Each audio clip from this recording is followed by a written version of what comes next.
Producers, today I'm gonna show y'all how to make a vintage Drake loop from scratch.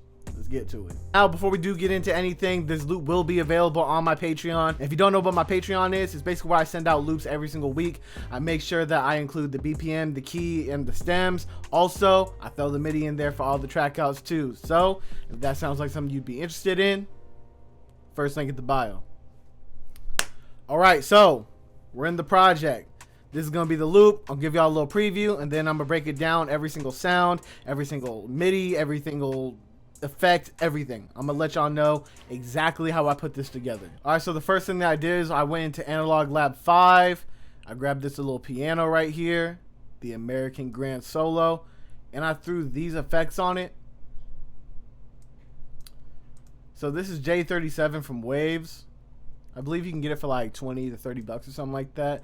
It's pretty solid. I haven't used it too much, but I'm still experimenting with it, so I don't know if I would personally recommend it yet, but I mean, it helped me make this cool little loop, so I can't really complain. And then all I did was just turn the mixer knob down for the first one, left the other one completely normal, and this is what it sounds like without the effects. Which is like, it's cool, it's nice. But when you put the effects on it, it changes it completely. It gives a way more retro feel.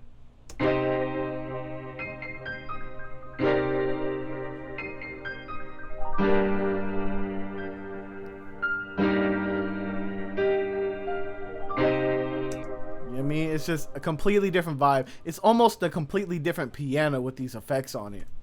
Now let's get into the MIDI and break it down.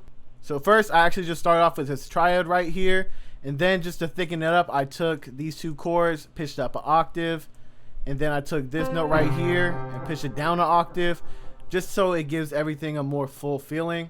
And then I did like a little bit of a strum on it, just so it kind of gives a more realistic feel.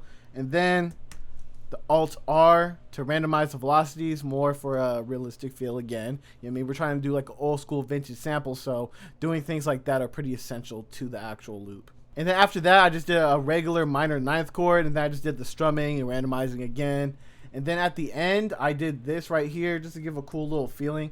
Shout out Vision EXE. I saw this tip from him. All you gotta do is just switch over to the cut utensil. So all you gotta do is press C, and it'll automatically switch for you. And then what I did was I hold down Option so it bypasses the grid, so we can get a more realistic feel and make it sure it's not like totally perfect and quantized. And I just went at the bottom chord and I just went diagonally up, and then that's how I got this little strum thing at the end, and I just pitched it up because that's just what I thought was cool at the time. It just sounded better to me pitched up than pitched down. And then after that, I just took this progression, copied it over and pitched it down 1 2 3 4 5 semitones, and then I just switched up a couple of the notes here just so it's a little bit different at the end. And then I just added like a very simple top melody just to make it a little bit more complex and make it more of a sample feel, you feel me? And that's it. That's all I did for the chorus, and that was like the main thing that was really driving this loop. With a lot of my loops, I just get a very solid chord progression, a very solid melody, and then I just build around it, just doing layers and other simple things. So this is going to be the most complex part of the whole tutorial right here. It's just breaking down the chords. And then after that, I basically just followed the root notes with a bass. This one is Ample Bass Lite 2, which is a free plugin. So if y'all ain't got a good bass, this one's pretty solid. You can download for free. Check it out. And all I did was just stay within the root notes, but then I just added like other notes like this one right here and this one right here to create a little bit more bounce and groove with the bass line. You know what I mean? Because sometimes just directly following the bass line and just only using those notes, it gets kind of boring. So just to add a little bit of flair, you just add a note or two, just kind of like spice it up. And then this is what that sounds like.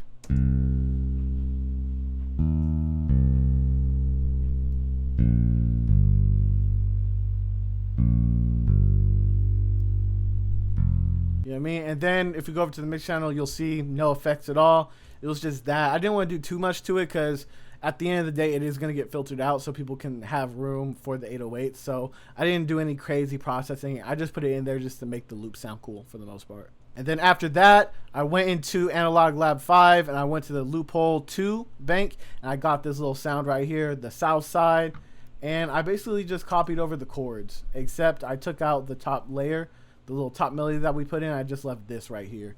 And this is what it sounds like by itself.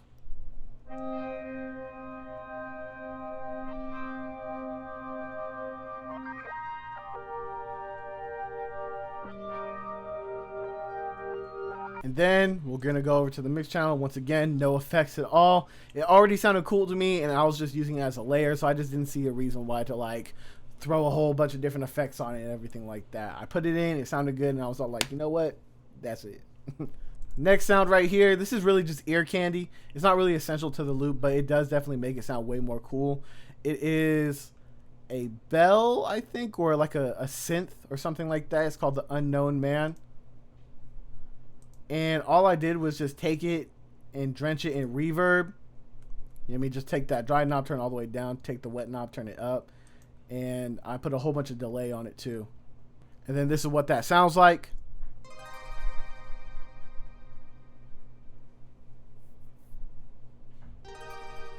Then next thing, I just went into SRX Orchestra.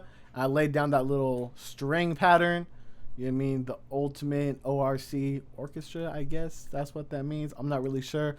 All I know is that it sounded cool. So I was like, you know what? I'm going to rock with it. And then only EQ just to EQ out the lows. But I don't even think there was any lows in here. So this is just kind of doing nothing, to be honest. And this is what that sounds like.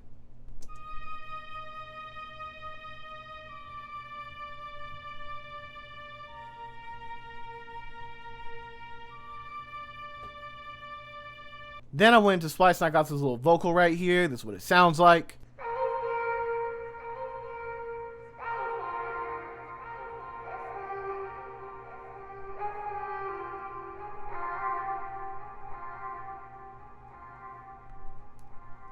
So as you can tell with the effects, it's all the way in the background. I didn't want it in the forefront, taking up all the space and the attention and everything like that. I really just wanted it to be kind of ambient and in the background, just kind of like a cool texture. If you hear it, you hear it. If you don't, you don't, kind of thing.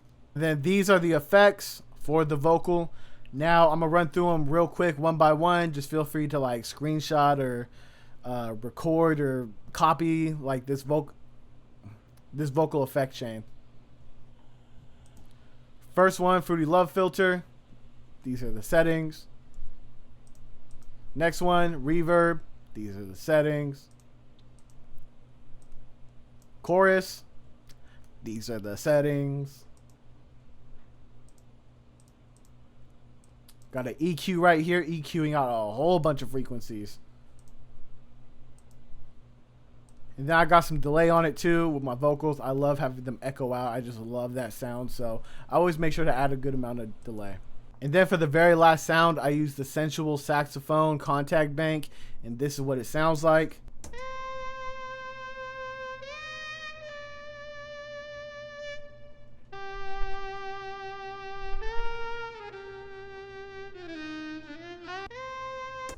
You know what I mean? Nothing too crazy.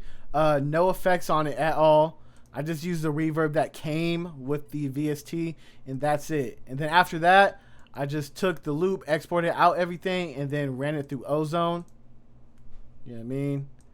And then did the little master assistant plug. This is really one of the dopest things that you could do for your loops. If you're taking your loops and you're sending them out to people or you're putting them in loop kits and stuff like that, running them through Ozone can definitely make them sound very presentable. You feel me? So what the mastering did was just kind of cut out some of the low end and mess with the high end a little bit. And then did all this like maximizer stuff. I don't even really know, but it definitely turned up the volume at the end of the day. You know what I mean? And that's how I made this loop. So if you enjoyed this video, hit me with a like. You know what I mean? If you really like this video, hit me with a comment. And if you rock with me and rock with what I'm doing, drop a sub on me, bruh. My name's Devin. I also go by Infinite or Pop by Infinite. Peace out.